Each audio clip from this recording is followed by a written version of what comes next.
Aja Wilson didn't just lose a roster spot, she crossed a line Team USA could not ignore. And it all started with a single moment on the bench that most fans missed, but insiders haven't stopped talking about since. It wasn't loud, it wasn't dramatic. It was a split-second reaction, a look, a gesture, a flash of frustration that told the coaching staff everything they needed to know. That moment exposed a tension that had been simmering beneath the surface for months, a tension between Wilson and Caitlin Clark that had quietly split the locker room long before the headlines caught up. People think Team USA suddenly turned its back on Wilson, but that's not what happened. The ban didn't fall from the sky, it wasn't impulsive, and it definitely wasn't emotional. This was a decision built brick by brick, practice by practice, comment by comment, until one bench exchange finally snapped the last thread. Because behind the scenes, something much bigger was happening.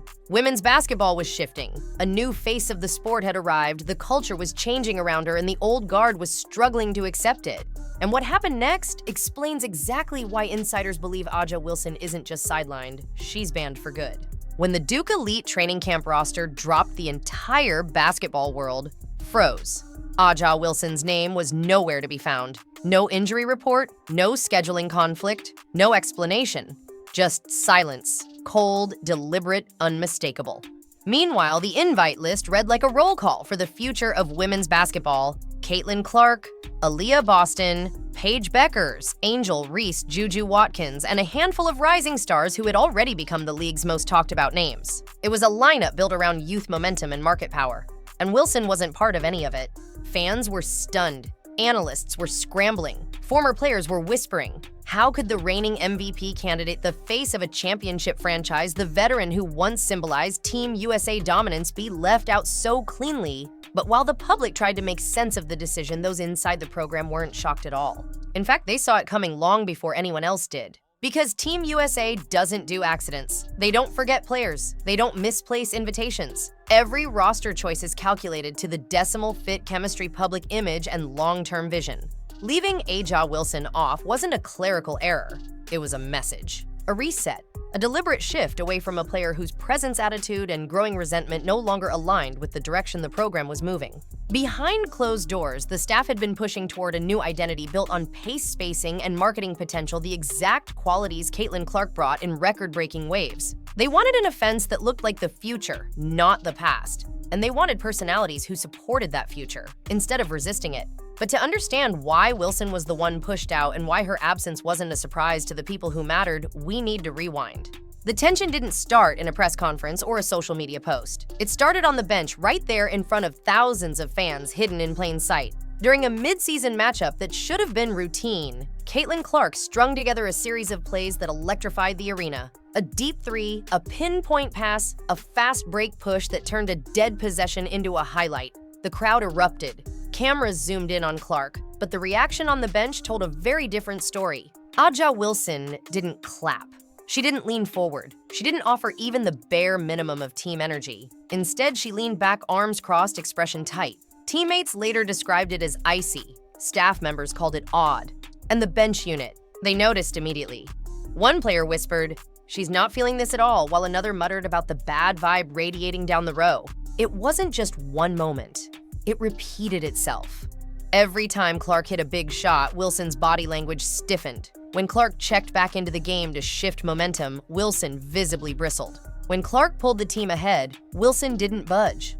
Players exchanged glances. Staff members exchanged notes. The message was loud, even though not a word was spoken. USA basketball officials were watching. They monitor everything: chemistry, cohesion, how players lift each other up, how they respond to success and failure. And during that stretch of games, internal reports flagged Wilson for energy inconsistencies, visible frustration, and later chemistry concerns. It wasn't the kind of critique that gets posted publicly. It was the kind that stays in closed-door meetings and slowly shapes future decisions. What made it worse was that the team felt the divide. Some players gravitated toward Clark's momentum. Others tiptoed around Wilson's mood. What should have been an exciting transitional era felt like a split locker room, and every person on that bench knew it. But this public moment was only the tip of the iceberg. What happened on the bench wasn't random. It was the public spillover of something that had been building for months. Long before the cameras caught the tension, Aja Wilson had already carved out a pattern of subtle digs and thinly veiled shade aimed squarely at Caitlin Clark. It started small interviews where she'd redirect praise meant for Clark, moments where she'd question the difficulty of Clark's accomplishments, and comments that always seemed to frame Clark's success as circumstantial rather than earned. Then, Clark's momentum exploded, record-breaking rookie numbers, unprecedented viewership spikes, sold-out arenas in cities that had never cared about the WNBA. Brands were lining up, media outlets were running headline after headline, and suddenly Clark wasn't just a rookie. She was a cultural phenomenon. That's when Wilson's subtlety vanished. During the peak of Clark's hype, Wilson posted the now infamous "I have a shoe, too content," conveniently timed on the exact week Clark's signature Nike deal became national news. It wasn't an accident. The timing was too sharp, too calculated. Fans caught it instantly. Comment sections filled with people calling it desperate, insecure, or flat-out jealous. Yet Wilson doubled down. Every time Clark shattered a record, Wilson shared cryptic posts about real competition, true pressure, or patience over hype. When Clark won Rookie of the Year in a landslide, Wilson used her platform to question how people define greatness. And the coincidences didn't stop. Every major Clark milestone seemed to trigger a cryptic Wilson message about delayed blessings or silent battles. None of it mentioned Clark by name, but the target was obvious. Insiders noticed that Wilson's posts weren't random. They were timed. They aligned almost perfectly with Clark's biggest media moments, deals, and achievements. Sponsors took note. Fans took sides. USA Basketball monitored every shift in public sentiment. And while shade can be brushed off, resentment can be ignored, and competitiveness can be excused. One comment crossed a line that couldn't be undone. There are moments in an athlete's career that change everything instantly. And for A.J. Wilson, it happened the second she implied that Caitlin Clark's awards were influenced by race. It wasn't a vague hint. It wasn't a misunderstood quote. It was a pointed suggestion that Clark's recognition came not from performance impact or cultural reach, but from something far more divisive. And the moment those words left her mouth, the fallout hit like a freight train. Fans who had supported Wilson for years felt betrayed. Comment sections flipped overnight. Analysts condemned the remark as reckless. Even former players stepped forward to call the comment dangerous, unnecessary, and way out of bounds. It wasn't about rivalry anymore. This crossed into a territory that fractured the fan base and dragged identity politics into a conversation that never needed it. Sponsors reacted immediately. Some quietly paused upcoming campaigns. Others reconsidered partnerships altogether. Companies don't gamble on controversy, and Wilson suddenly carried the kind of baggage no brand wants. Internally, USA Basketball paid attention. They're not just picking players, they're choosing global representatives, leaders, ambassadors, and a player willing to diminish the sport's fastest-growing superstar using a divisive narrative that was a walking PR disaster. Officials began reviewing everything: Wilson's comments, her timing, her attitude toward Clark, the growing online divide she helped fuel. What had once been a resume strong enough to guarantee a spot on Team USA was suddenly overshadowed by a pattern of negative headlines and public missteps. The program doesn't tolerate unnecessary drama, especially when it threatens unity during a critical rebuilding era. And as Wilson's reputation spiraled, something else was happening on the opposite end of the spotlight. While she was sabotaging her own standing with one controversial comment, the player she resented was building something much bigger. Caitlin Clark didn't just enter the WNBA, she detonated it. Within months, she became the biggest marketing asset the league had ever seen. Games featuring her name turned into instant sellouts. Ticket prices soared. Arenas that once struggled to fill the lower bowl were suddenly packed to the rafters. National broadcasts shattered viewership records. International audiences tuned in despite time zones. For the first time, women's basketball wasn't a niche, it was a phenomenon. And Clark was the gravitational force at the center of it. Team USA noticed. They track everything: ratings, trends, public momentum, fan engagement. The numbers told a story too loud to ignore. Clark wasn't just helping the WNBA, she was transforming it. She attracted demographics the league had chased for decades. She brought in families, casual sports fans, even people who had never watched basketball at all. She wasn't just the newest star, she was the sports gateway. So the national program adjusted. Coaches reworked their offensive philosophy to match the modern pace Clark had mastered: faster, tempo-wide spacing, quick decision-making, downhill movement, and transition-heavy attacks. These weren't small tweaks, they were foundational changes. The kind of reprogramming you only do when you're building around a specific type of player. And to guide this transition, Team USA didn't choose any random advisor. They brought back Sue Bird, a legend, a champion, and one of the smartest basketball minds alive. But Sue didn't return just to share stories, she returned to mentor the next engine of Team USA's offense. The player who could run the system for the next 10 years. The playmaker with the vision, range, and pace to reshape international basketball. Clark was that player. The system wasn't being built for her someday. It was being built for her now. Every drill, every scrimmage, every lineup projection revolved around what she did best. And while Clark's rise meant opportunity for some, it exposed a brutal reality for others, especially one veteran who thought her resume would protect her place in the hierarchy. But nothing exposed the gap more than the Nike war. When Nike announced an 8-year, $28 million deal for Caitlin Clark, the entire sports world stopped. This wasn't just a contract. It was a declaration, a signal to every brand, every league, every executive. This is the athlete who will define the next decade. Clark's signature shoe became an instant cultural event. Pre-orders crashed websites, stores sold out in minutes, resellers doubled the prices within hours. It wasn't hype, it was demand on a level women's basketball had never seen before. And then came the contrast. Aja Wilson's sneaker release, which should have been a celebration of a veteran star, barely made a ripple. No frenzy, no lines, no viral posts, no market shockwaves. The difference couldn't have been clearer. On one side was Clark, whose shoe drop looked like a global phenomenon. On the other was Wilson, whose rollout felt quiet enough to miss if you blinked. It wasn't about talent, it was about reach, influence, and connection. The market delivered its verdict, and it wasn't close. Corporate America pays attention to trends, but it invests in certainty. Clark wasn't just a rising name, she was a guarantee. She moved tickets, merchandise, broadcasts, and brand interest at a scale no one else came close to. Wilson had accolades, trophies, and experience, but she didn't have the most important metric of the modern-era cultural pull. And in sports business, cultural pull outweighs resumes every time.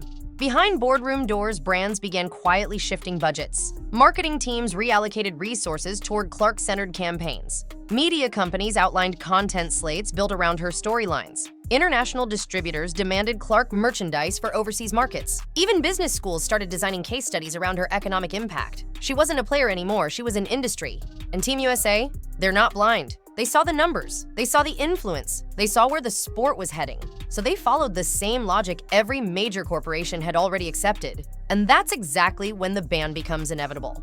Inside, USA basketball decisions don't hinge on emotion. They hinge on 3 pillars: chemistry, revenue, and global image. And over the past year, Aja Wilson had become a problem in all 3 categories. While her resume was still impressive, her presence no longer matched the identity the program wanted to build. Coaches and officials needed unity, not tension. They needed leadership, not resentment. They needed players who elevated the sport's direction, not those who pushed against its momentum.